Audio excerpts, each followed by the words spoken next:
we're going to the short track world. And guess what? Just there was once again another brawl post-race of a short track late model race at Tri-County Speedway. As these two cars came to the checkered flag, they got into each other in 3 and 4.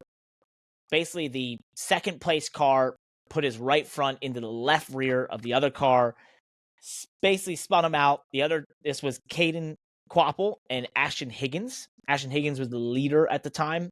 I'm sorry, not Caden Quapple. Caden Quapple was the one who won after this whole thing went down. Gavin Boschel was the driver of the second place car. Now, the incident on track was interesting, Landon, because they do come together in a way that you could say was maybe a race incident, maybe a little over-aggressive in the final corner, whatever it is. But it's what happened after that seems to be happening more and more at the short track late model level. What is happening in short track racing? You come from this world. What is going on? Why is there so many fights? I don't know. It's so I think I tweeted about this and said that I was less concerned about what the 25, which is the aggressor in this deal, did to the 9, which was the one that got dumped. But the move was aggressive, probably too much. Had a pretty, in my opinion, look like a 0% chance of working out to be a clean move. And spun the guy out, obviously, backed him into the fence, won the race. And then what happened after was frustrating to see as a racer, because you saw a teenage kid, I think Ashton is, hop out of his car in frustration on the racetrack, leap over the roof of his car, run across a hot racetrack.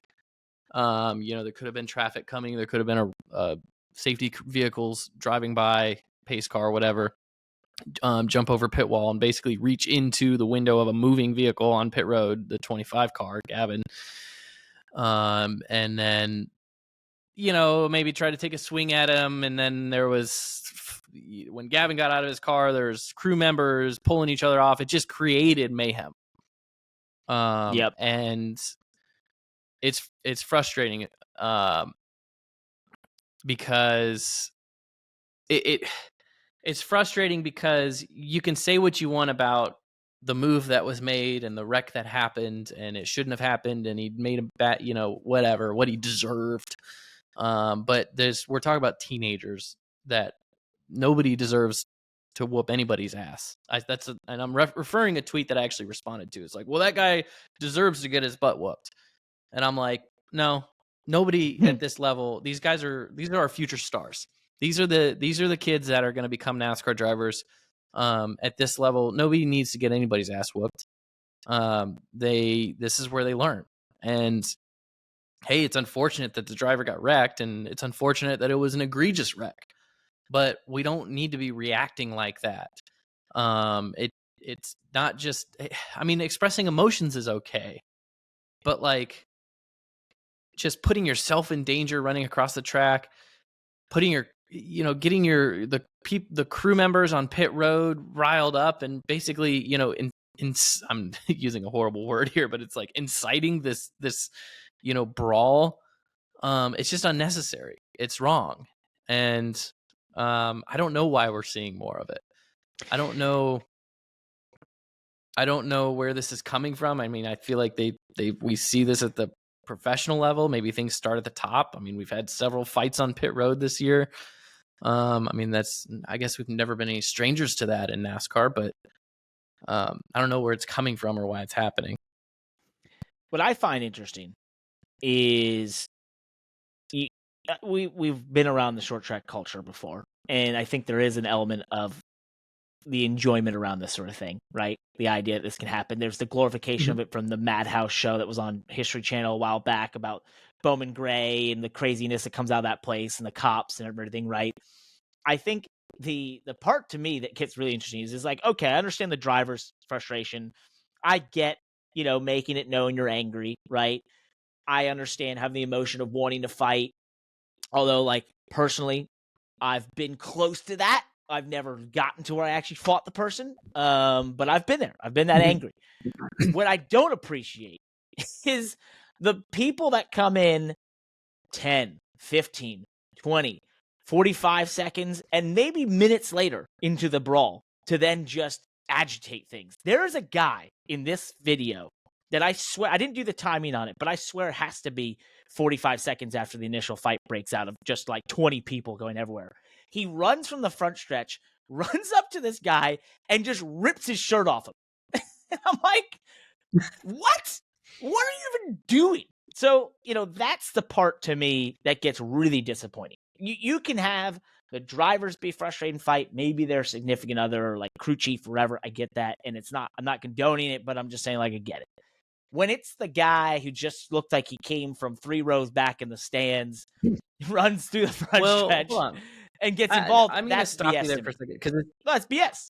I mean, it's tough because I don't want to say that like we don't ever should, fighting shouldn't be allowed or hard line on fighting, or maybe we should at that level. I don't know, because you have this balance between, Bowman Gray culture where that's part of the show, and then short track racing anywhere else, and we always there's all these blurry lines on how we cast judgment on whether fighting is allowed, and you're even doing it yourself right there by saying, well, I'm okay if the driver or the crew chief or someone close to them.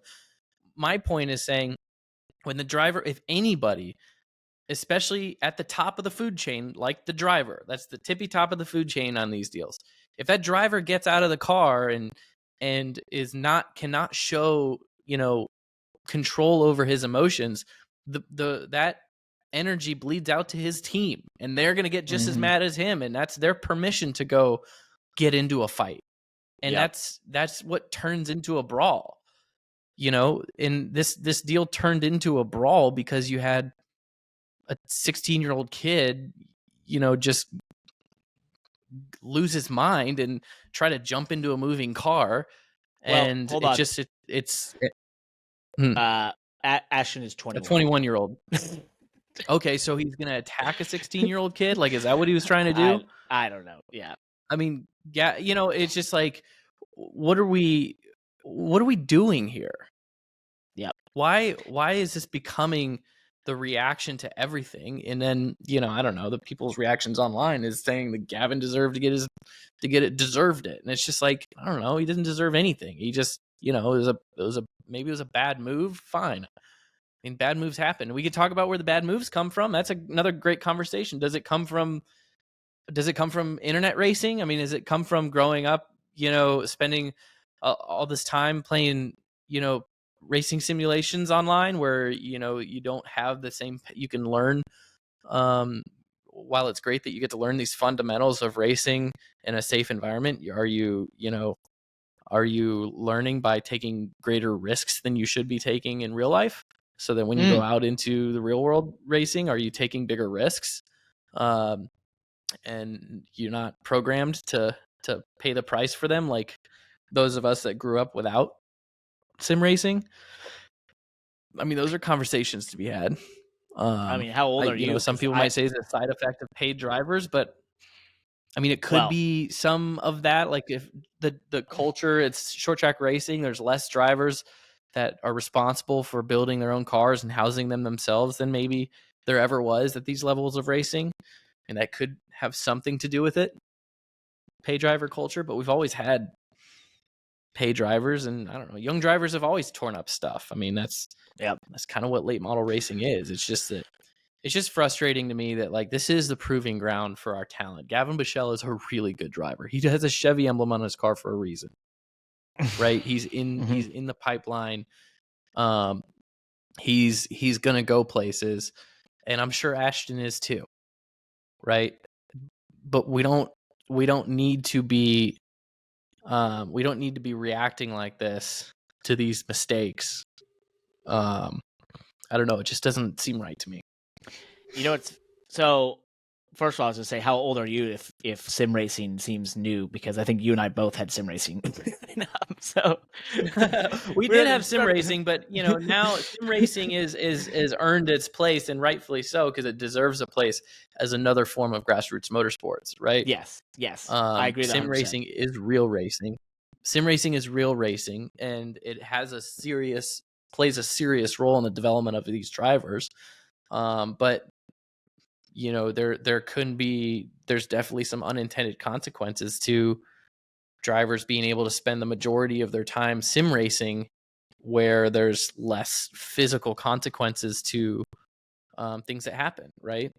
Yep. Um, Now, well, hold on. So I think the funny part is, if we wanted to just get a ton of clicks right now and get to clip this moment, I Mhm. could be like, yep, it's them pay drivers, don't have any respect for equipment, they don't have to build their own cars. Like, we could go down the litany of things here. Yeah, they yeah, learned that's it in not sim bad. racing. And the reason I bring this up, not to make fun of the internet, but the point being is that what's interesting is that short track racing, I believe, right now has never had more of the ability for people to pay attention, right? With Flow Racing and the streaming partners and that sort of thing, that you can watch these races live now, Cars Tour live. Mhm. What's interesting is that when it makes it to our podcast here, right? It's moments like this. And maybe that's the motorsports world right now. There's so much content, so many series, that if you're short track racing, which doesn't have, these massive large scale events other than maybe, the Snowball Derby that more mainstream are going to pay attention to, right? This is how that gets on the map. And maybe that's why we feel like there's more of this happening, because it's the only time we talk about it. Yeah, I mean, that seems like the nature of social media right now, is it highlights a lot of this stuff, and then it just gets amplified and talked about, and that could also be another thing. I'm going to make one last comment about the whole pay driver thing. To your point, there is anybody or any podcast or any hot take that just wants to dumb down a pay driver to just being a pay driver, is taking a cheap shot and an uneducated approach to what's really going on at these racetracks. And it's not, you're not just blaming a pay driver because you shouldn't be just blaming a pay driver because you're jealous that their dad has money or that they have a sponsor that you don't have. And that doesn't matter if you're a competitor of theirs or just a podcast host or an innocent or a bystander that's just watching, or a viewer, because there's just more to it. And you want to talk about pay drivers and where they were. I mean, Joey Logano, when I raced late models against him, had 5 full-time crew members and a tractor trailer that was worth the same amount of money as any as any NASCAR team at the time, and he was running Legends cars and super late models out of them. And Joey Logano was a rich kid pay driver, as with the best of them, right? And I think he turned out just fine. Yep. And so, it's if you want to blame, Gavin or the driving style of any of these guys and just say, well, he's just a pay driver, rich kid, then it's disingenuous. These guys put in hard work. They want to be professional race car drivers. They're desirable race car drivers. They're just about desirable people for marketing partnerships. There's a reason that they have these partnerships, whether they've got money or not. We can always say follow the money, right? You and I love doing that stuff, and we will. Yep. We will talk about funded drivers and things like that, but you got to go deeper. You got to go deeper with this stuff. So Agreed. Interesting topics. We'll be talking about development and drivers and unintended consequences of sim racing, all that stuff around here. It's that was well said about the pay drivers, and we're going to expand on that more as we go into further episodes, because I think there's a lot to unpack there, and I'm not going to do it all in this episode, but it's I think people would be surprised, and I think they'd be surprised what the actual industry opinion is in a lot of these circles about the idea of quote unquote pay drivers versus not, and that at the end of the day somebody's got to pay for it, so probably you're all everyone's a pay driver.